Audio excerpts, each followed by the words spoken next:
Everything is fine. Good morning students. जैसा कि आपको पता है कि एटम्स एंड मॉलिक्यूल्स एक नया चैप्टर स्टार्ट होने वाला है। ये चैप्टर बहुत ही इंपॉर्टेंट है आपके क्लास 11th, क्लास 12th और फर्दर हायर क्लासेस में केमिस्ट्री पढ़ने के लिए। तो मुझे मौका मिला है कि बहुत बेसिक से मैं आपका एटम्स एंड मॉलिक्यूल्स के चैप्टर को स्टार्ट करूँ। तो मैं इसको एकदम पूरी तरह से अपने तरीके से करूँगा। आपका टेक्स्ट बुक में जिस प्रकार से लिखा हुआ है वो आप कर पाएंगे, लेकिन जिस प्रकार से एक आम आदमी साइंस को समझ सकता है, इस प्रकार से मैं बहुत सिंपल लैंग्वेज में आपको समझाऊंगा कि एटम्स और मॉलिक्यूल्स होता क्या है, इस चैप्टर को पढ़ते क्यों हैं और क्या क्या इस चैप्टर में पढ़ना है, जिसे पढ़ के आप किसी भी प्रकार के क्वेश्चन को सॉल्व कर सकते हैं। तो स्टार्ट करते हैं एटम से।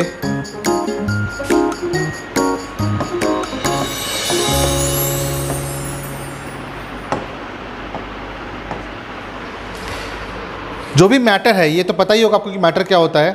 जो भी मैटर है ये छोटे छोटे पार्टिकल से बने हुए होते हैं और इन छोटे पार्टिकल जिनको हम फर्दर डिवाइड नहीं कर सकते हैं उन्हें हम एटम कहते हैं। ठीक है, so these are the tiniest particle of any matter.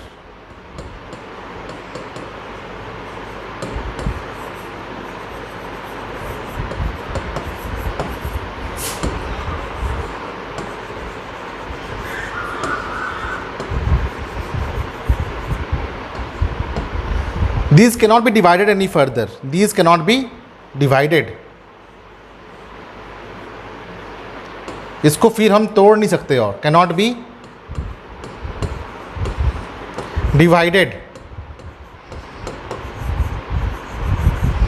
See, ये जो वर्ड है ना, इस वर्ड में a मतलब होता है not possible और absence, and Tom has come from the word Tommy.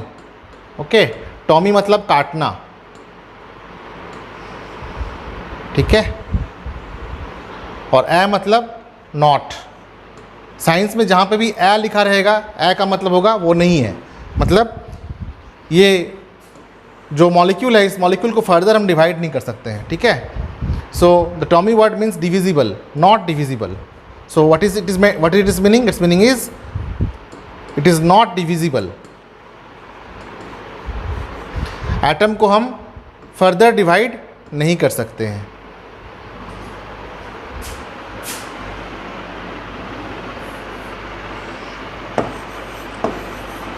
These are not divisible.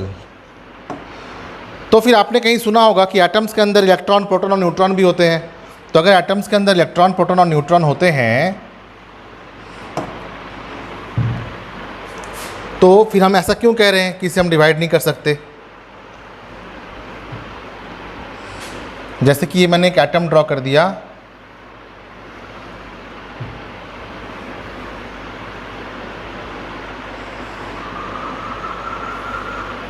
ये मैंने एक एटम ड्रॉ किया, तो इस एटम में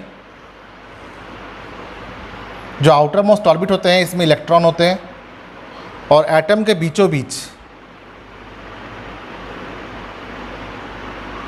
न्यूक्लियस होता है। इसे हम कहते हैं न्यूक्लियस, और न्यूक्लियस के अंदर रहता है प्रोटॉन और न्यूट्रॉन और इलेक्ट्रॉन में माइनस चार्ज। तो किसी भी एटम में बहुत सिंपल तरीका है, किसी भी एटम में क्या क्या होते हैं? इलेक्ट्रॉन्स होते हैं। इलेक्ट्रॉन्स क्या हैं? Fundamental particle, fundamental negatively charge particle, negatively charged particle. ये नेगेटिवली चार्ज पार्टिकल होते हैं। जो प्रोटॉन होते हैं वो ऑब्वियसली, चूंकि इसमें मैंने पॉजिटिव चार्ज शो किया है तो ये फंडामेंटल पॉजिटिवली चार्ज पार्टिकल होते हैं। फंडामेंटल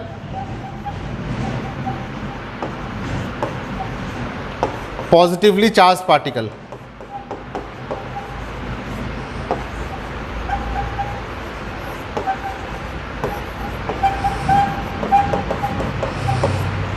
और जो न्यूट्रॉन्स होते हैं, ये न्यूट्रॉन्स न्यूट्रल पार्टिकल होते हैं, इसमें कोई चार्ज नहीं होता, नो चार्ज। इसलिए इसे हम न्यूट्रल भी कहते हैं। ये न्यूट्रल पार्टिकल है।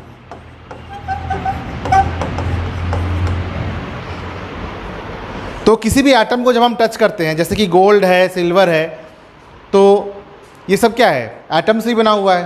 तो जब इसमें इतने सारे चार्ज हैं, पॉजिटिव चार्ज है, नेगेटिव चार्ज हैं, तो जब हम उनको टच करते हैं तो हमें शॉक क्यों नहीं लगता? शॉक हमें इसलिए लगता क्योंकि जितने नेगेटिव चार्ज होते हैं उतने ही पॉजिटिव चार्ज होते हैं। जैसे एग्जांपल, सबसे सिंपल एक मॉलिक्यूल लेते हैं, एटम लेते हैं, हाइड्रोजन। हाइड्रोजन में कितने इलेक्ट्रॉन हैं? इसमें सिर्फ एक इलेक्ट्रॉन है और इसमें सिर्फ एक प्रोटॉन है। It has only one electron and it has only one proton.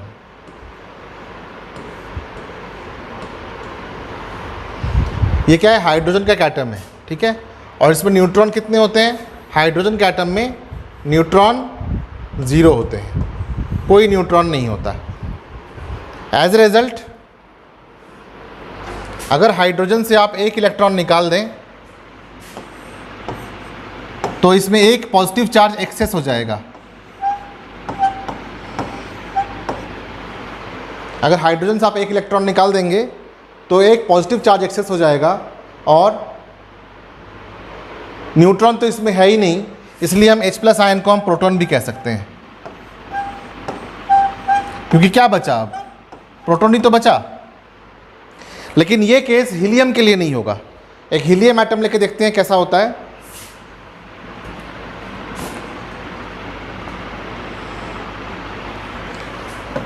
ये हो गया हीलियम एटम, He। इसका नाम क्या है? हीलियम। इसमें कितने इलेक्ट्रॉन होते हैं? इसमें होते हैं 2 इलेक्ट्रॉन, 2 प्रोटॉन और 2 न्यूट्रॉन, ठीक है। तो जितने प्रोटॉन होंगे उसको हम एटॉमिक नंबर के रूप में लिखते हैं। एटॉमिक नंबर, जितने प्रोटॉन होंगे वो उसका एटॉमिक नंबर होगा, नंबर ऑफ प्रोटॉन।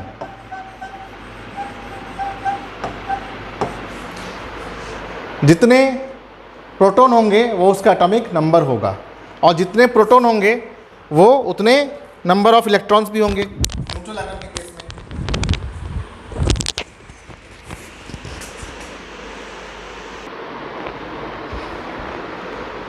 अगर इस एटम पे कोई चार्ज नहीं है तो जितने इलेक्ट्रॉन होंगे इसमें उतने प्रोटॉन, उतने इलेक्ट्रॉन होंगे उतने ही प्रोटॉन भी होंगे। तो इसमें this will be equal to number of electron.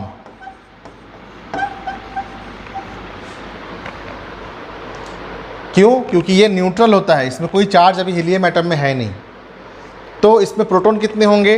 Proton होंगे 2 और न्यूट्रॉन है 2, तो मास नंबर होगा इसका 4। यानी कि मास नंबर क्या होता है? मास नंबर होता है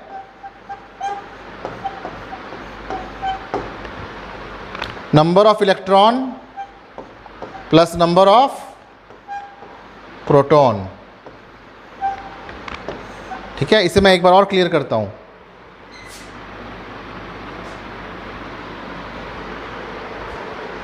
जैसे ये हाइड्रोजन था, इसमें number of electron, number of proton, number of neutron,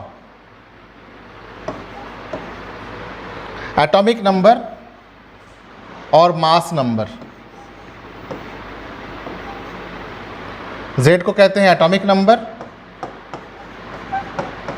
और A को कहते हैं मास नंबर।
तो इस हाइड्रोजन को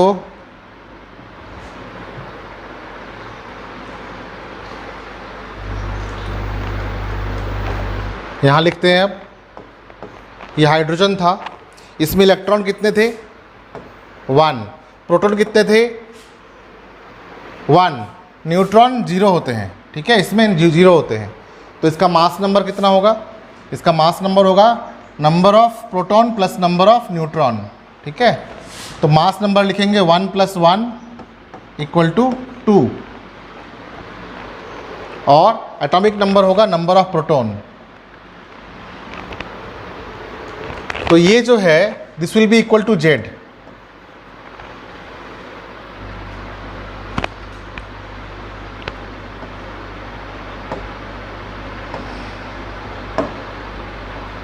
this will be equal to Z। जो नंबर ऑफ प्रोटॉन होता है वो एटॉमिक नंबर ही होता है, ठीक है।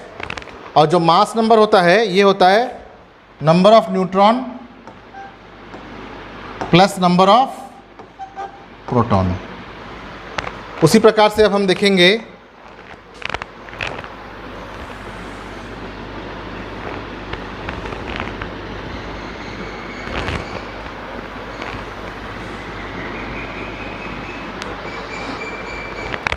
हीलियम के लिए।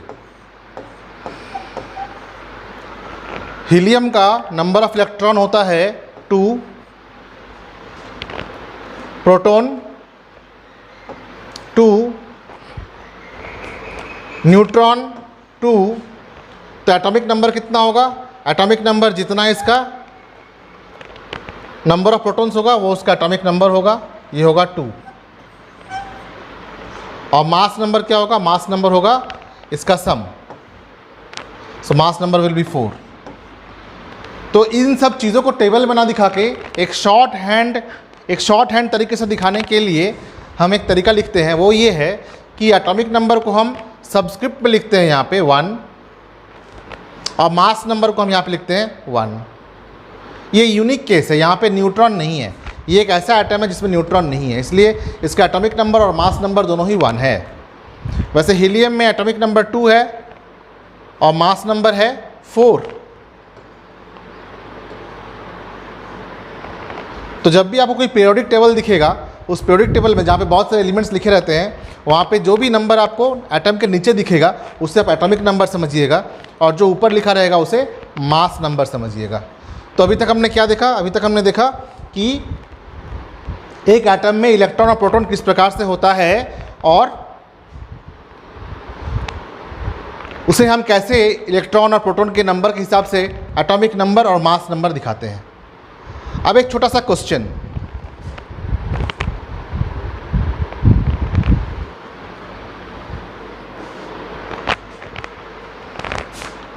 हाइड्रोजन है, इसमें एक इलेक्ट्रॉन है, एक प्रोटॉन है, एक न्यूट्रॉन नहीं है और इसमें से निकल गया एक इलेक्ट्रॉन माइनस, तो ये बना H+।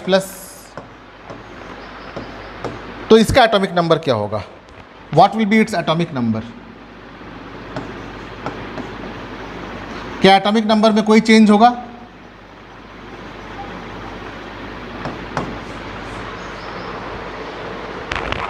क्या इसके एटॉमिक नंबर में कोई चेंज होगा? सोचा जाए। इलेक्ट्रॉन के निकलने से एटॉमिक नंबर में कोई चेंज नहीं होगा, because atomic number is nothing but number of proton. ये नंबर ऑफ प्रोटॉन है, इसलिए इसका एटॉमिक नंबर 1 था और अब भी 1 रहेगा, ठीक है। लेकिन अगर इलेक्ट्रॉन को हम एटॉमिक नंबर मानते तो अभी एटॉमिक नंबर 0 हो गया रहता, इसलिए इलेक्ट्रॉन नंबर ऑफ इलेक्ट्रॉन्स को हम एटॉमिक नंबर नहीं मान सकते हैं, क्योंकि नंबर ऑफ इलेक्ट्रॉन्स कम या ज़्यादा होते रहता है। इलेक्ट्रॉन ऐड भी होता है, इलेक्ट्रॉन गेन भी होता है, ठीक है। उसी प्रकार से फिर हम हीलियम को देखते हैं, He2 4। ये क्या है? एटॉमिक नंबर Z से दिखाते हैं, ये है मास नंबर A से दिखाते हैं। तो इसमें से अगर इसमें से कितने इलेक्ट्रॉन निकल सकते हैं? 2 इलेक्ट्रॉन निकल सकते हैं। तो He++ हीलियम आयन होगा, इसका एटॉमिक नंबर अभी भी 2 रहेगा और ये 4 हो जाएगा, ठीक है। इसका एटॉमिक नंबर अभी कितना रहेगा? Z will be still equal to 2। एक बात ध्यान दें कि चूंकि इसमें इस स्पेसीज़ में है ना, ये जो केमिकल स्पेसीज़ है इसमें अब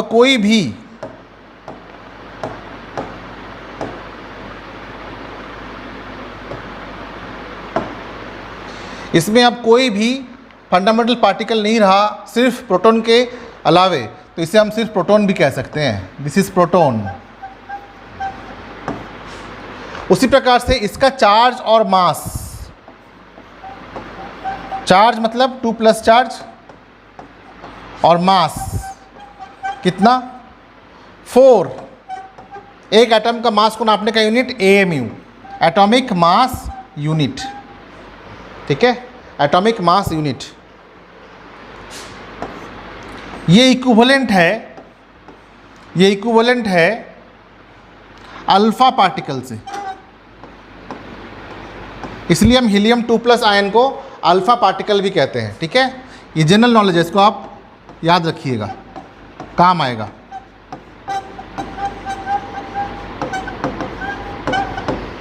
और जो पॉजिटिवली चार्ज्ड आयन बन रहे हैं इसे हम कैटायन कहते हैं। ये एक ऐसा आयन है जो पॉजिटिवली चार्ज्ड आयन है, इसे हम कैटायन कहते हैं, इसे भी हम कैटायन कहेंगे, ठीक है। तो आयन दो प्रकार के हो सकते हैं, कैटायन और एनायन। अब कुछ एनायंस देखते हैं।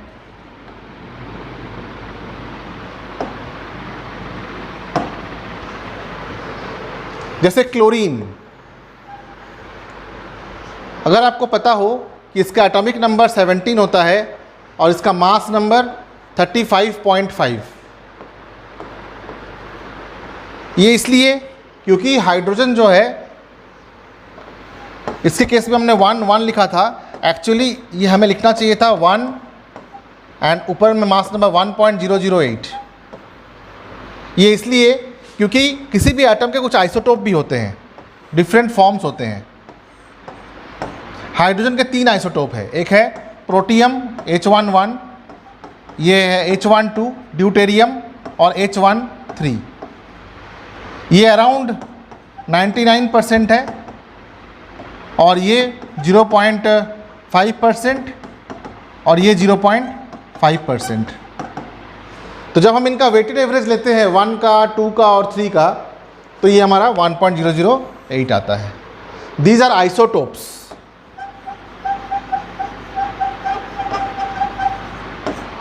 आइसोटोप्स क्या होते हैं? Isotopes are the atoms of the same element, atoms of the same element which has same number of proton but different number of neutron. As a result they have same atomic number but different mass number. उसी प्रकार से chlorine के 2 isotope होते हैं, एक chlorine 1735 और एक chlorine 1737। तो ये अराउंड 99% होता है और ये अराउंड 1%। तो जब हम इसका वेटेड एवरेज लेते हैं तो इसका मास नंबर थोड़ा सा फ्रैक्शन में आता है, ठीक है। वैसे हम 35 भी लिख सकते हैं एक आइसोटोप के लिए। तो आपके काम को आसान करने के लिए इस टॉपिक को मैं थोड़ा सा स्थगित रखता हूं और सिर्फ ध्यान देते हैं क्लोरीन 1735 आइसोटोप पे।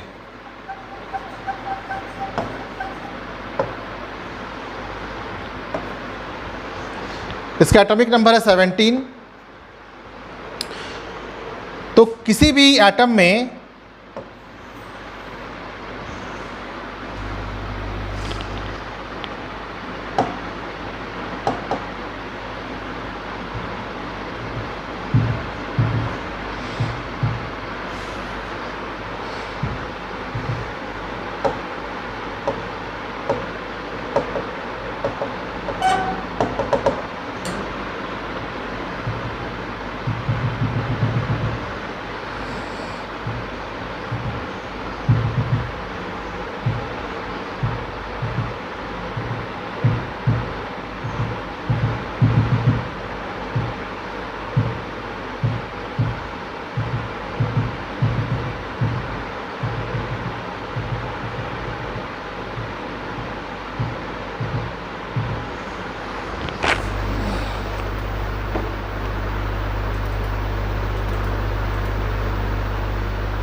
किसी भी एटम में जो ऑर्बिट्स होते हैं ये सर्कुलर पाथ होते हैं जहाँ पे इलेक्ट्रॉन्स जो हैं रिवॉल्व करते हैं। तो मैंने लिखा था क्लोरीन 17, तो ये 17 प्रोटॉन्स हैं यहाँ पे और 17 न्यूट्रॉन्स 17 प्रोटॉन्स और 17 न्यूट्रॉन्स मिलके 35 मास नंबर बना रखा है। तो ये ध्यान देने वाली बात है कि पहले ऑर्बिट में, चूँकि ये छोटा ऑर्बिट है, यहाँ पे 2 इलेक्ट्रॉन्स रह सकते हैं, ठीक है। दूसरे में मैक्सिमम 8 इलेक्ट्रॉन्स रह सकते हैं, ठीक है। और तीसरे में ये हो गया 10 और 17 है तो 7 इलेक्ट्रॉन्स रह सकते हैं। तो ये ध्यान देने वाली बात है, किसी भी एटम में any atom is stable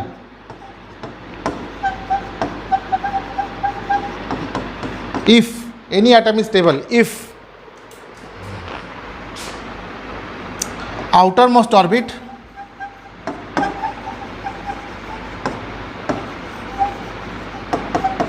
has 8 electron and 2 electron for first orbit.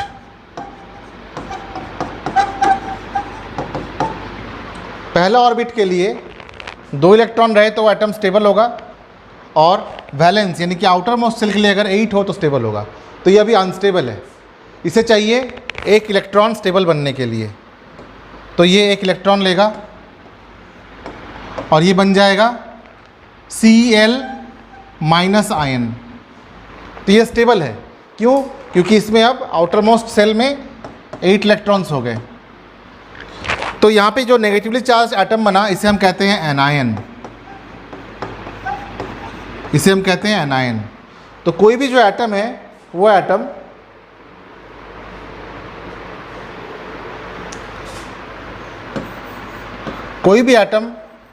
ये इलेक्ट्रॉन लूज कर सकता है। अगर इलेक्ट्रॉन का लॉस हुआ तो पॉजिटिव चार्ज एक्सेस हो जाएगा और बनेगा कैटायन। जैसे सोडियम 11,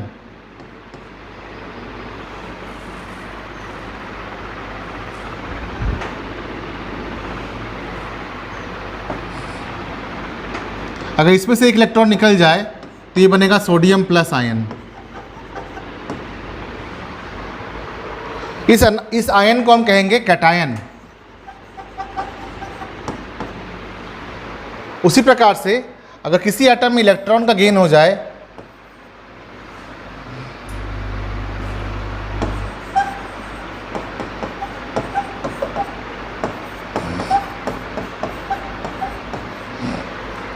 तो बनता है एनायन। जैसे क्लोरीन 17, अगर ये 1 इलेक्ट्रॉन ले ले तो ये बनेगा Cl माइनस 1 आयन और नेगेटिवली चार्ज आयन को हम कहते हैं एनायन।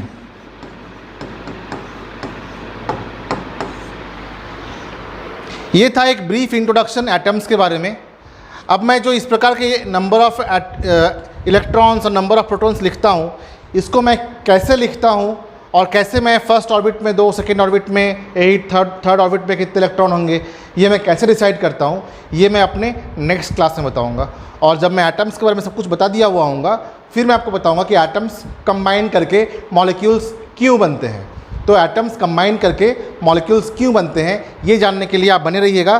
तो फिर मैं आपको बताऊँगा कि देखिए यहाँ पर ये पॉजिटिवली चार्ज कैटायन हो गया, ये नेगेटिवली चार्ज एनायन हो गया और ये एक दूसरे को अट्रैक्ट करेंगे और ये बन जाएगा सोडियम क्लोराइड मॉलिक्यूल। आज मैं मॉलिक्यूल कह रहा हूँ, एक्चुअली है ही आयन टाइट आयन पेयर, लेकिन इसको मॉलिक्यूल समझ सकते हैं आप। तो ये एक आयनिक मॉलिक्यूल है। इसी प्रकार से कोवलेंट मॉलिक्यूल बताएंगे कैसे बनता है, कैसे इलेक्ट्रॉन शेयर करते हैं। जैसे कार्बन है, कार्बन के पास आउटर मोस्ट सेल में 6 इलेक्ट्रॉन होते हैं। तो फर्स्ट ऑर्बिट में 2, सेकेंड ऑर्बिट में 4 इलेक्ट्रॉन होंगे। तो ये 4 इलेक्ट्रॉन है, इसको चाहिए होता है 8 इलेक्ट्रॉन ताकि वो स्टेबल बने, ठीक है। तो ये 4 हाइड्रोजन से ले सकता है आसपास के, और हाइड्रोजन को चाहिए 2 इलेक्ट्रॉन, फर्स्ट ऑर्बिट में 2 से स्टेबल हो जाता है। हाइड्रोजन के पास 2 इलेक्ट्रॉन चले गए,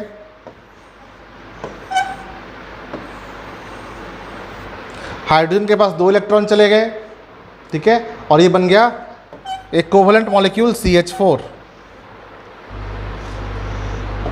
CH4 मीथेन, सोडियम क्लोराइड। तो अब मैं नेक्स्ट क्लास में आपको बताऊंगा कि एटम्स के अंदर के जो इलेक्ट्रॉन और प्रोटॉन होते हैं वो किस प्रकार से अरेंज्ड होते हैं, स्पेशली किस प्रकार से इलेक्ट्रॉन्स अरेंज्ड होते हैं। इस अरेंजमेंट को हम इलेक्ट्रॉनिक कन्फिग्रेशन कहते हैं। इसके बारे में मैं बताऊंगा प्रैक्टिस के साथ नेक्स्ट क्लास में। तो इस क्लास के साथ बने रहिए। जैसे ही ये क्लास लॉन्च होगा तो आपको एक नोटिफिकेशन मिलेगा। अगर आप ये जो करंट वीडियो है इसको सब्सक्राइब कर लें और नोटिफिकेशन बेल को अगर हिट कर दें, तो जैसे ही मैं इस प्लेलिस्ट में एटम्स मॉलिक्यूल कैसे बनते हैं और मॉलिक्यूल्स बनता ही क्यों हैं, ये जब भी मैं इसका वीडियो बनाऊंगा नेक्स्ट, तो आपके पास नोटिफिकेशन चला जाएगा। इसलिए सब्सक्राइब ज़रूर कर लीजिए और नोटिफिकेशन बेल को हिट कर दीजिए। और अगर अच्छा लगे तो लाइक पे कमेंट करिए। और ये मत सोचिए कि लॉकडाउन है तो टीचर आपके पास नहीं है। आप कमेंट सेक्शन में क्वेश्चन डाल सकते हैं। मेरा रिस्पॉन्स फ्रीक्वेंसी बहुत फास्ट है, मैं बहुत जल्दी रिस्पॉन्ड करता हूँ और बहुत जल्दी ही आपके क्वेश्चन के आंसर्स मैं आपको दे दूँगा। Thank you.